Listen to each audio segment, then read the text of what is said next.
From here on out, I'm treating you like you're invisible since you're not helping out." Just like that, my husband declared and started giving me the cold shoulder. My morning greetings got no response. My goodbyes as he left for the day were met with silence. He couldn't even muster a thank you before dinner, just quietly wolfed down his food. He acted as if I was a ghost in our home, and his mom, who we lived with, was just as bad. Despite sharing the same space at home, they acted like I was invisible. My words fell on deaf ears. While my mother-in-law and husband enjoyed chit-chat over dinner, I found myself eating solo, standing in the kitchen. Their laughter ringing out from the living room felt like they were taunting me. I felt so down it brought me to tears. One day, after a year of living like a ghost, my husband broke the silence. "Remember what I said a year ago? If you have any issues, feel free to leave. But I guess you, being a homemaker, wouldn't have any options if you did." He laughed, cockily. I've been waiting for this moment, for the whole year. My name is Anna. I'm a 34-year-old stay-at-home wife. I met my husband Jackson about 3 years back, introduced by a friend. I've been all in on my work ever since I graduated from college. Although there were guys I found appealing, I never got into a serious relationship. I just kept shuttling between work and home for years. I loved my job, so I didn't mind the routine, but a friend, feeling sorry for me, introduced me to Jackson, thinking we might hit it off. Once I met Jackson, a hotshot from a top-tier college working at a high-profile company, I felt our worlds were miles apart, me being just your average office worker. My friend mentioned he was quite the catch and had a string of women after him. But for some reason, he seemed to take a shine to me and asked me out after a few meetups. I was warming up to him too, so I said yes to dating. Before long, marriage talk was in the air, and within a year of dating, both our families had met. Jackson doesn't have a dad. I was told he left after a divorce when he was a kid. That's why he seemed to adore his mom so much, and was pretty insistent on living together after we got married. Honestly, the idea of living with his mom was a little tough to swallow. She didn't seem nasty, but sharing space with someone who was essentially a stranger takes some getting used to. Plus, her place was a bit of a hike from where I worked. My commute was stretched to over 2 hours. I planned to keep working after getting married, but living together meant I'd have no choice but to quit. Sensing my hesitation, Jackson promised me time and again that he'd do everything to make me happy. I decided to trust him. Finally, I made the call to move in with his mom. After we made it official, I quit my job and moved into his mom's place. She greeted me with a warm smile, and Jackson couldn't thank me enough for agreeing to live together. Maybe we could make it work. I felt incredibly hopeful back then. After quitting my job, I threw myself into housework and mingling with the neighbors. Picking up home cooking tips from my mother-in-law and gossiping about supermarket bargains with the neighbors was a fun change of pace.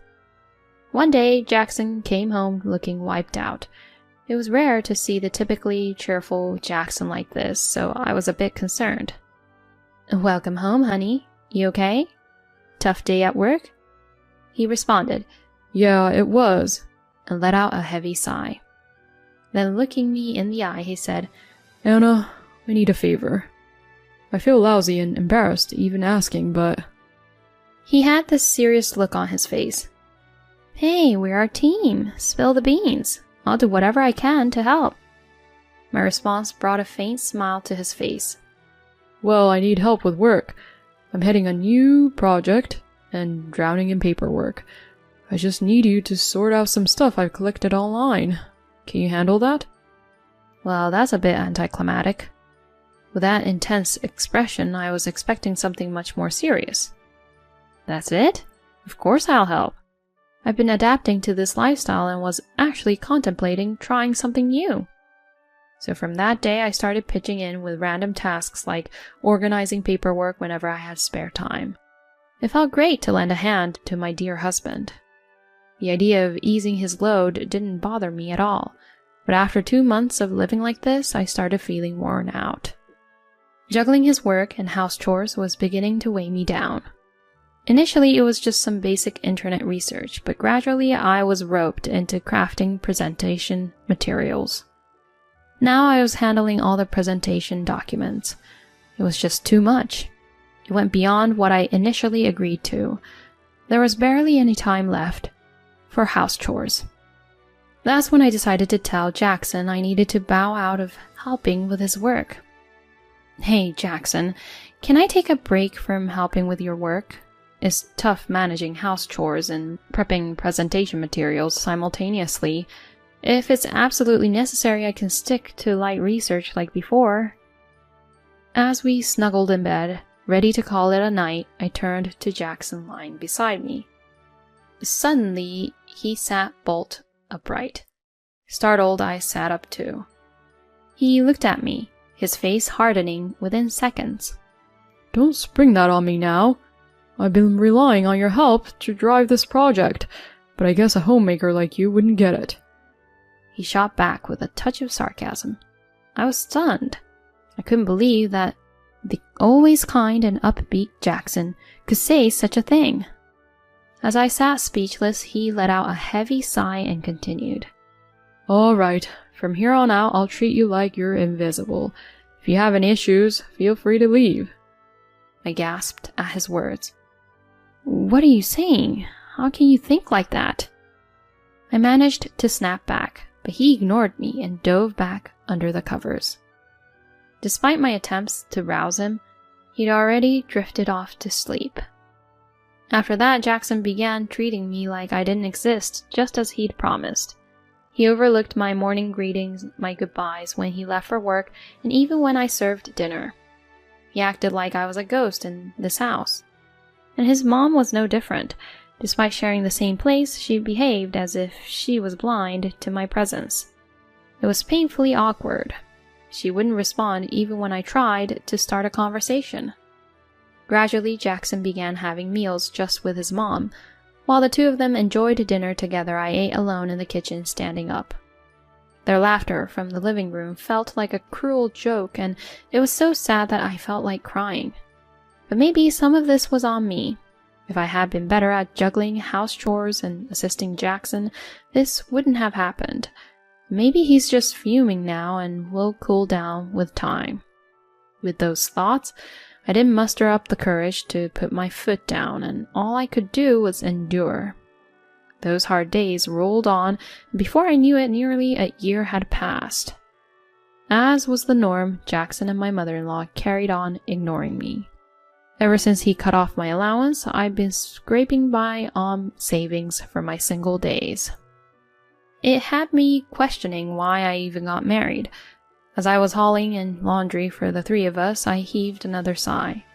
Guess it was time for lunch. With that thought, I went down the stairs from the second-floor balcony to the living room on the first floor. That's when I goofed. I missed a step and took a tumble down the stairs. A resounding thud echoed throughout the house. Ouch! I rubbed my sore backside where I'd taken quite a hit. As far as I could tell, no fractures or serious injuries, but I was bracing for a massive bruise on my butt. As I sat there, I heard hurried footsteps from the living room. Anna, what happened? Are you okay? Did you fall down the stairs? Are you hurt? My mother-in-law rushed over, helping me up. Overwhelmed by the fact that I was conversing with her for the first time in almost a year, I blurted out, I haven't heard your voice in such a long time. At this, she froze, her mouth hanging open. Uh-oh. I'd let something odd slip. Quick on my feet, I covered it up with a cheerful tone. I'm not hurt. I'm all good. Sorry to worry you. But it's really nice to talk to you after such a long time. Just kidding. Hoping to lighten the mood, I threw in a playful quip. For some reason, she looked like she was about to burst into tears. Then she asked, I thought you hated me. I was perplexed. Why would I hate you? Why would you think that? Is that why you've been giving me the cold shoulder all this while? As she nodded, she started unveiling a shocking truth. The tail traced back around a year. Roughly, when Jackson began ignoring me, he had somehow convinced his mother, saying, Anna hates you. It's best you don't talk to her. It appeared he didn't take kindly to my not obeying his every word. Maybe he was trying to discipline me or control me by isolating me at home. I never dreamed that Jackson, ever so kind and adored by everyone, could do such a horrific thing. And his mom, also kind-hearted, never imagined her son could lie and wholeheartedly believed that I despised her. I really like you. I like the mom who shared her cooking secrets with me, the mom who welcomed me with open arms. When I said this, she covered her mouth and nodded several times. It seemed like she believed me. I'm sorry, Anna. I should have verified it with you first. When Jackson gets back from work today, let's confront him about this. Cheerfully, my mother-in-law apologized and promised to have a conversation with her son. After that, we spent a lot of time catching up. It was the most enjoyable time I've had in recent memory. Then, Jackson came back from work. He looked taken aback for a moment seeing me and his mom chatting away, but soon shrugged it off and fetched a beer from the fridge as if nothing was amiss. Jackson, sit down. You know what we need to talk about, don't you? She said this calmly. Beer in hand, he wordlessly took a seat at the table. Jackson, stop tormenting Anna. Apologize to her right here, right now. When his mother said this, he snorted. What? I didn't bully her. Got any evidence? Show me the proof. He scoffed, looking incredibly self-assured. Indeed, there was no hard evidence. It's not like I had footage of being sidelined or recordings of him fibbing to his mom. Both his mom and I were at a loss for words when he continued. Anna, do you really despise me that much? Didn't I suggest the same thing a year ago? If there's an issue, leave. But I guess you, being a homemaker, wouldn't have many options if you did. He was right. I wouldn't be able to fend for myself if I left, since I have no income. Even though my parents are still around, my sister and her husband are living with them, so there's no space for me there. But I've had it. I can't be with you any longer. Okay, I'll go. Wait, Anna, wait!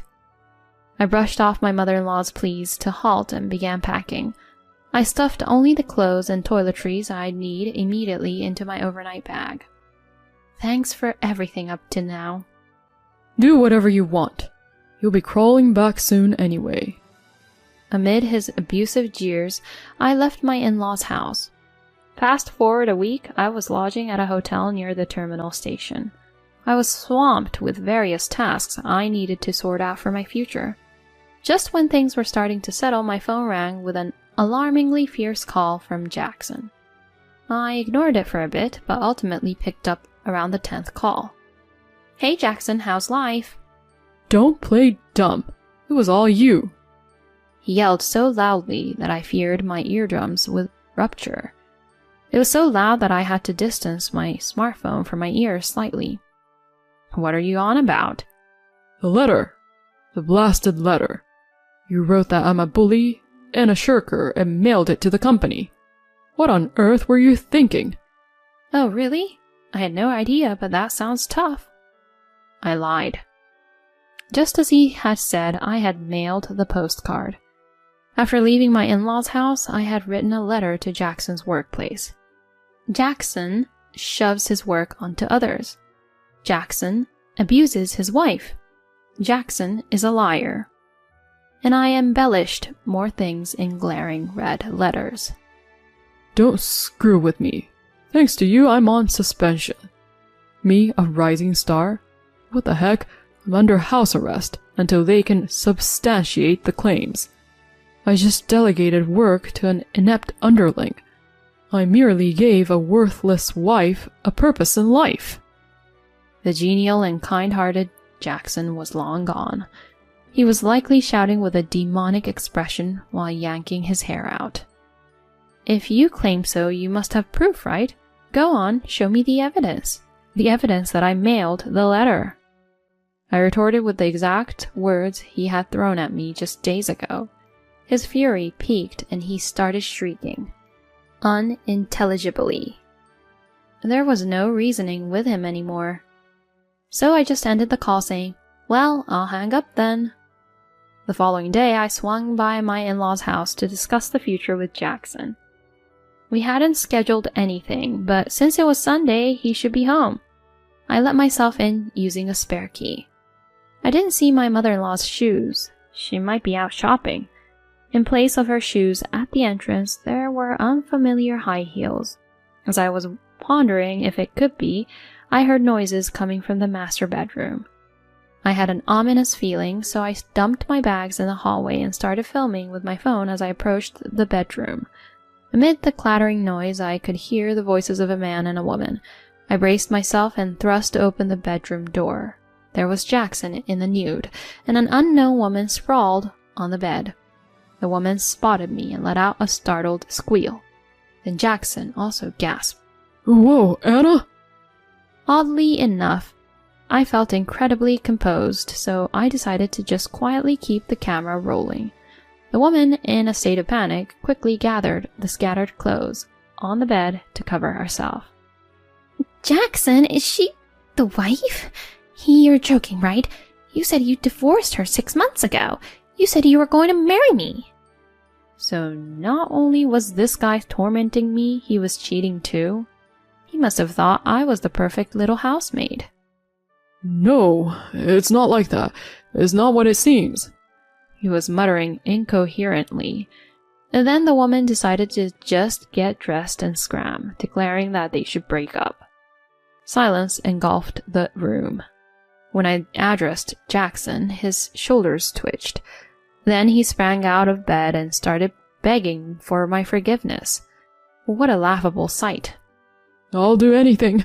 Just please don't share that video." He seemed truly terrified. He must have been shocked by how well my letter strategy worked. "So you'll acknowledge your wrongdoings and agree to divorce me? After all, I have evidence now." When I proposed this, he responded with a barely audible "Yes." Sometime later, Jackson and I officially got divorced. Of course, I sought alimony, which he agreed to pay in one go. He was demoted after his superiors discovered he was shirking his work onto his colleagues.